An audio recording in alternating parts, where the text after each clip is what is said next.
क्या आप जानते हैं कि केदारनाथ मंदिर को आखिर किसने और किस मकसद से बनाया? और यह मंदिर बिना किसी नुकसान के 400 सालों तक यह मंदिर बर्फ में कैसे दबा रहा? और इसके पीछे की कहानी क्या है? और सबसे हैरान करने वाली बात यह है कि जब मंदिर के कपाट 6 महीने के लिए बंद हो जाते हैं, तब अंदर जलने वाला दीपक आखिर 6 महीने तक कैसे निरंतर जलता रहता है? और सबसे बड़ा सवाल, 2013 की बाढ़ के समय जब पूरा क्षेत्र तबाह हो गया था, तो मंदिर को बचाने के लिए पीछे से आई विशाल भीमशिला किसने रखी? क्या यह सब महज एक संयोग था या किसी दैवीय शक्ति का चमत्कार? इन सभी रहस्यमय घटनाओं का जवाब ढूंढने के लिए हमारे साथ बने रहिए, क्योंकि इस वीडियो में हम आपको केदारनाथ धाम के अनसुने रहस्य आपको बताएंगे। यह वे रहस्य है जिनका जवाब शायद आज भी विज्ञान के पास नहीं है। चलिए हम शुरुआत से ही इस पवित्र मंदिर के इतिहास की गहराइयों में झांकते हैं और समझते हैं कि किसने और कैसे इस अद्भुत मंदिर का निर्माण किया। क्या आप में से कोई ऐसा है जिसके दिल में केदारनाथ धाम के दर्शन की गहरी इच्छा है? अगर आपकी भी यही तमन्ना है कि भोले बाबा के चरणों में शीश झुकाए, तो कमेंट में हर हर महादेव लिखकर अपनी भावनाओं को व्यक्त करें। बाबा जल्द ही आपकी इच्छा पूरी करेंगे। केदारनाथ मंदिर का निर्माण अत्यंत रहस्यमय और प्राचीन माना जाता है। यह मंदिर न केवल धार्मिक दृष्टि से महत्वपूर्ण है, बल्कि इसके निर्माण के साथ जुड़ी पौराणिक कथाएं इस स्थल को और भी अधिक अलौकिक और रहस्यमय बनाती हैं। सबसे प्रसिद्ध कथा है महाभारत की। तो आइए जानते हैं इस मंदिर के निर्माण के बारे में। धार्मिक ग्रंथों में वर्णित कथा के अनुसार महाभारत के युद्ध में विजय प्राप्त करने के बाद युधिष्ठिर को हस्तिनापुर का राजा घोषित किया गया। लगभग 4 दशकों तक उन्होंने हस्तिनापुर पर शासन किया। एक दिन पांडव भगवान श्री कृष्ण के साथ बैठकर महाभारत युद्ध की समीक्षा कर रहे थे। उस समय पांडवों ने श्री कृष्ण से कहा, हे नारायण, हम भाइयों पर अपने बंधु बांधव और गुरुजनों की हत्या का कलंक है। इस कलंक को कैसे मिटाया जाए? श्री कृष्ण ने उत्तर दिया, भले ही तुमने युद्ध में विजय प्राप्त की हो, लेकिन तुमने अपने बंधु बांधव का वध किया है और इसके कारण तुम पाप के भागी बने हो। इन पापों से मुक्ति सिर्फ महादेव ही दिला सकते हैं। इसलिए अब समय आ गया है कि तुम महादेव की शरण में जाओ। इसके बाद श्री कृष्ण द्वारका लौट गए और पांडव पापों से मुक्ति के लिए चिंतित रहने लगे। उसी दौरान पांडवों को खबर मिली कि भगवान श्री कृष्ण ने अपना देह त्याग दिया है। इस दुखद समाचार ने पांडवों को झकझोर दिया। अब जब उनके सदा के सहायक कृष्ण भी नहीं रहे, पांडवों ने अपने राज्य परीक्षित को सौंप दिया और द्रौपदी सहित भगवान शिव की तलाश में निकल पड़े। सबसे पहले पांडव काशी पहुंचे, लेकिन वहां भोलेनाथ के दर्शन नहीं हुए। वे कई अन्य स्थानों पर भी गए, परंतु जहां भी पांडव पहुंचते, शिवजी वहां से चले जाते। इस खोज में वे एक दिन हिमालय तक आ पहुंचे। तब भगवान शिव ने पांडवों को आता देख नंदी का रूप धारण कर लिया और पशुओं के झुंड में चले गए। भगवान शिव को पाने के लिए भीम ने एक योजना बनाई। उन्होंने विशाल रूप धारण कर अपने पैर केदार पर्वत के दोनों ओर फैला दिए, ताकि कोई भी पशु उनके पैरों के बीच से निकल सके। लेकिन नंदी रूपी भगवान शिव ने ऐसा नहीं किया। तभी भीम ने नंदी को पहचान लिया और पकड़ने का प्रयास किया, लेकिन शिवजी धरती में समाने लगे। भीम ने उनका पिछला हिस्सा पकड़ लिया। भगवान शिव पांडवों की भक्ति से प्रसन्न हुए और उन्हें दर्शन देकर उनके पापों से मुक्त कर दिया। तभी से भगवान शिव यहां नंदी की पीठ के रूप में पूजे जाते हैं। इसी वजह से केदारनाथ का शिवलिंग बाकी शिवलिंग से अलग है। ऐसा कहा जाता है कि जब भगवान शिव ने पांडवों को उनके पापों से मुक्त किया और उनका प्रायश्चित स्वीकार किया, तब पांडवों ने केदारनाथ मंदिर का निर्माण करवाया। यह भी कहा जाता है कि भगवान शिव का शरीर पृथ्वी के अलग अलग हिस्सों में प्रकट हुआ, जिससे पंच केदार की उत्पत्ति हुई। यह भव्य मंदिर 400 साल तक बर्फ में दबा रहा और फिर भी सुरक्षित बचा रहा। यह कैसे संभव हुआ? क्या यह भगवान शिव की कृपा थी या प्रकृति के अद्भुत विज्ञान का चमत्कार? इस रहस्य को समझने के लिए हमें इतिहास के पन्नों में उतरना होगा। ऐसा कहा जाता है कि 13वीं से 17वीं शताब्दी तक केदारनाथ मंदिर लगभग 400 वर्षों तक बर्फ की मोटी परत के नीचे दबा रहा।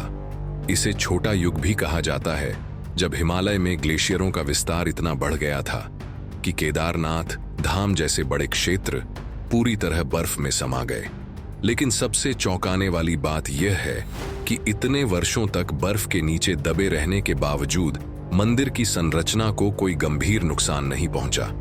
देहरादून स्थित Wadia institute of Himalayan geology के वैज्ञानिकों ने इस रहस्य पर अध्ययन किया। वैज्ञानिक विजय जोशी के नेतृत्व में इस क्षेत्र की गहन जांच की गई और यह पाया गया कि मंदिर की दीवारों और पत्थरों पर आज भी बर्फ के दबाव और हिम नदीय गतिविधियों के निशान साफ देखे जा सकते हैं।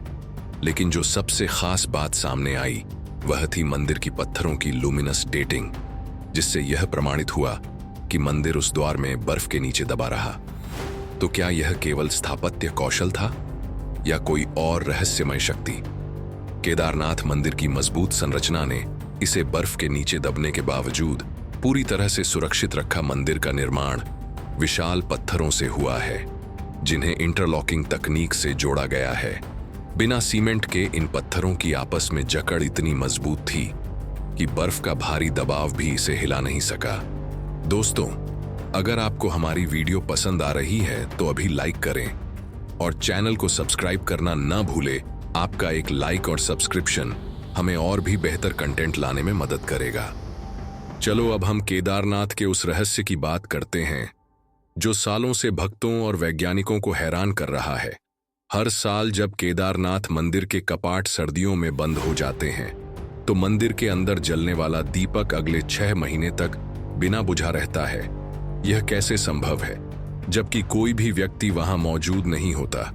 और इतना ही नहीं, जब मंदिर के कपाट बंद होते हैं तो सवाल यह उठता है कि इस दौरान शिवलिंग की पूजा कौन करता है? मंदिर के कपाट बंद होने के बाद यह रहस्यमय घटनाएं आज भी लोगों के लिए एक गहरे आश्चर्य का विषय है, जिसे ना तो पूरी तरह से समझा जा सका है और ना ही वैज्ञानिक इसका कोई ठोस प्रमाण दे पाए हैं। हर साल सर्दियों में भाई दूज के बाद जब बर्फ की सफेद चादर हिमालय पर फैल जाती है और इंसानों की पहुंच इस ऊंचाई तक नामुमकिन हो जाती है, तब केदारनाथ के कपाट बंद कर दिए जाते हैं। करीब 6 महीने तक यह मंदिर बंद रहता है। पौराणिक कथाओं के अनुसार जब सर्दियों के दौरान केदारनाथ मंदिर के कपाट बंद होते हैं, तब देवता और गंधर्व यहां आकर भगवान शिव की पूजा करते हैं। यह माना जाता है कि जब मंदिर में आम लोगों की पूजा बंद हो जाती है, तब भगवान शिव देवताओं और गंधर्व के साथ यहां निवास करते हैं। जब मंदिर के कपाट बंद किए जाते हैं, तब मंदिर के अंदर एक दीपक जलाया जाता है। यह दीपक बिना किसी देखरेख के पूरे 6 महीने तक अविरत जलता रहता है और जब कपाट फिर से खोले जाते हैं, तब यह दीपक जलता हुआ मिलता है, जैसे मानो उस जगह पर शिव की दिव्यता कभी भी नहीं बुझती। क्या यह सच में किसी चमत्कार से कम है? एक ऐसा दीपक जो इंसानों की अनुपस्थिति में भी लगातार जलता रहता है, और वह भी महीनों तक। इस रहस्यमय घटना ने भक्तों के दिलों में गहरा विश्वास पैदा किया है। 16 जून 2013 की वह काली रात, जब प्रकृति ने अपना तांडव दिखाया और उत्तराखंड के केदारनाथ में हर ओर विनाश कर दिया। लेकिन इसी विनाश के बीच एक ऐसा चमत्कार घटा जिसने लोगों की आस्था को और भी गहरा कर दिया। आइए हम आपको उस समय की भयावहता और चमत्कार के बारे में बताते हैं जिसने केदारनाथ मंदिर को बचाया था। उस रात केदारनाथ में बाढ़ का पानी मंदाकिनी नदी से उफनता हुआ आ रहा था। भारी बारिश और चौराबारी ग्लेशियर के पिघलने से स्थिति और भी भयावह हो गई। पानी, पत्थर और मलबा शहर को अपनी चपेट में लेता जा रहा था। जहां पहले पहाड़ों की सुंदरता थी, वहां अब विनाश का तांडव था। होटल, घर, दुकानें सब कुछ बहा ले गया। करीबन 6000 लोग मारे गए और लाखों बेघर हो गए। लेकिन एक बात साफ थी, यह आपदा केदारनाथ मंदिर की ओर बढ़ रही थी। क्या यह भगवान शिव के पवित्र धाम को तबाह करने वाली थी? जैसे ही पानी मंदिर की ओर बढ़ा, अचानक एक विशाल शिला, जिसे अब भीमशिला कहा जाता है, पानी के बहाव के साथ बहती हुई मंदिर के पीछे आकर रुक गई। वह पत्थर मंदिर के करीब 50 फीट पीछे रुक गया और बाढ़ के पानी को 2 हिस्सों में बांट दिया। उस क्षण मानो भगवान शिव की स्वयं कृपा ने मंदिर को तबाही से बचा लिया। बाढ़ का सारा पानी भीमशिला से टकराकर मंदिर के दोनों ओर से बह गया आसपास के सभी ढांचे बह गए, लेकिन शिव मंदिर का यह पवित्र धाम चमत्कारिक रूप से सुरक्षित बचा रहा। यह सिर्फ एक घटना नहीं थी, यह शिव के प्रति भक्तों की आस्था का जीवंत प्रमाण बन गया। इस विशाल शिला को स्थानीय लोगों ने भीमशिला का नाम दिया। महाभारत के वीर योद्धा भीम के नाम पर रखी गई यह शिला अब केदारनाथ धाम के चमत्कार की प्रतीक बन चुकी है। अब हम आपको एक ऐसे रहस्य से परिचित कराने जा रहे हैं जिसने आधुनिक वैज्ञानिकों को भी हैरान कर दिया है। केदारनाथ और रामेश्वरम के बीच का गहरा जियोलॉजिकल अलाइनमेंट, ये वाकई एक चौंकाने वाली बात है। सोचिए, यह दोनों मंदिर एक सीधी रेखा में कैसे हो सकते हैं, जबकि यह हजारों किलोमीटर दूर है। जब आप इस रहस्य के बारे में जानेंगे तो हैरान रह जाएंगे। यह प्राचीन भारतीय ज्ञान और वास्तुकला का एक अद्भुत उदाहरण है, जिसे आज की आधुनिक दुनिया में समझना कठिन है। क्या आपने कभी सोचा है कि केदारनाथ और रामेश्वरम जैसे मंदिर कैसे एक ही रेखा पर हो सकते हैं? यह रहस्य न सिर्फ श्रद्धालुओं को बल्कि वैज्ञानिकों को भी हैरान कर चुका है। उत्तराखंड के केदारनाथ और दक्षिण भारत के रामेश्वरम ज्योतिर्लिंग 79 डिग्री देशांतर रेखा पर स्थित है। लेकिन यही नहीं, इनके बीच 5 और शिव मंदिर हैं जो सृष्टि के पंच तत्वों जल, वायु, अग्नि, आकाश और धरती का प्रतिनिधित्व करते हैं। अब सोचिए, हजारों साल पहले जब उपग्रह तकनीक या GPS जैसी कोई आधुनिक तकनीक नहीं थी, तब भी हमारे प्राचीन वास्तुकार ने इतनी सटीकता से इन मंदिरों को एक सीध रेखा में कैसे स्थापित किया। यह जानकर हैरानी होती है कि केदारनाथ और रामेश्वरम के बीच 2383 किलोमीटर की दूरी है और इन 7 मंदिरों का एक ही रेखा में होना महज संयोग नहीं हो सकता।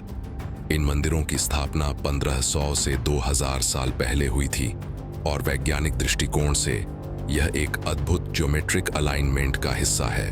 केदारनाथ मंदिर की पूजा व्यवस्था बहुत ही विशेष और प्राचीन परंपराओं से जुड़ी हुई है। इस मंदिर में पूजा का संचालन विशेष रूप से कर्नाटक के वीराशैव जंगम समुदाय के पुजारियों द्वारा किया जाता है, जिन्हें रावल कहा जाता है। रावल पुजारी यहाँ के मुख्य पुजारी होते हैं और भगवान शिव के सभी अनुष्ठानों का संचालन करते हैं। ये परंपरा सदियों पुरानी और पीढ़ी दर पीढ़ी चली आ रही है। रावल पुजारी कर्नाटक के इसी समुदाय से चुने जाते हैं और उनके परिवार के लोग ही इस विशेष भूमिका को निभाते हैं। खास बात यह है कि केदारनाथ मंदिर के सभी प्रमुख अनुष्ठान कन्नड़ भाषा में ही संपन्न होते हैं। यह परंपरा प्राचीन काल से चली आ रही है और आज भी इसका पूरी श्रद्धा और विधि से पालन किया जाता है। पुराणों में एक और रहस्य बताया गया है कि एक दिन केदारनाथ और बद्रीनाथ लुप्त हो जाएंगे। माना जाता है कि जब नर और नारायण पर्वत आपस में मिल जाएंगे, तब इन दोनों धामों का मार्ग पूरी तरह बंद हो जाएगा और भक्त इन धामों के दर्शन नहीं कर पाएंगे। इसके बाद भविष्य में भविष्य बद्री और भविष्य केदार नामक नए तीर्थ स्थलों का उद्गम होगा। यह भविष्यवाणी हिंदू धर्म ग्रंथों में वर्णित है और इसे एक दिव्य संकेत के रूप में देखा जाता है। धार्मिक मान्यताओं के अनुसार यह घटना आने वाले युगों में घटित होगी और इससे भक्तों को नए तीर्थ स्थलों के दर्शन करने का अवसर मिलेगा। तो यह था केदारनाथ मंदिर का रहस्य। भीमशिला का अलौकिक निर्माण, 400 साल तक बर्फ में दबे रहना, देवताओं और गंधर्व की पूजा, 6 महीने तक अविर जलने वाला दीपक और भक्तों की अटूट आस्था, यह सब सिर्फ एक धार्मिक कथा नहीं है, बल्कि उस अलौकिक शक्ति का प्रतीक है जो भगवान शिव के इस पवित्र धाम को अनंत काल तक पावन बनाए रखती है। यह मंदिर हमें एक ओर वैज्ञानिक रहस्यों से हैरान करता है, तो दूसरी ओर हमारी आस्था को और भी मजबूत बनाता है। अगर आपको यह वीडियो पसंद आई हो तो हमें कमेंट में अपना फीडबैक जरूर बताएं और अगर आपने चैनल को अभी तक सब्सक्राइब नहीं किया है तो जल्दी से कर लीजिए, ताकि ऐसी ही रोचक और रहस्यमय वीडियो आपको मिलती रहे। मिलते हैं अगली वीडियो में, तब तक के लिए धन्यवाद। जय हिंद, जय भारत।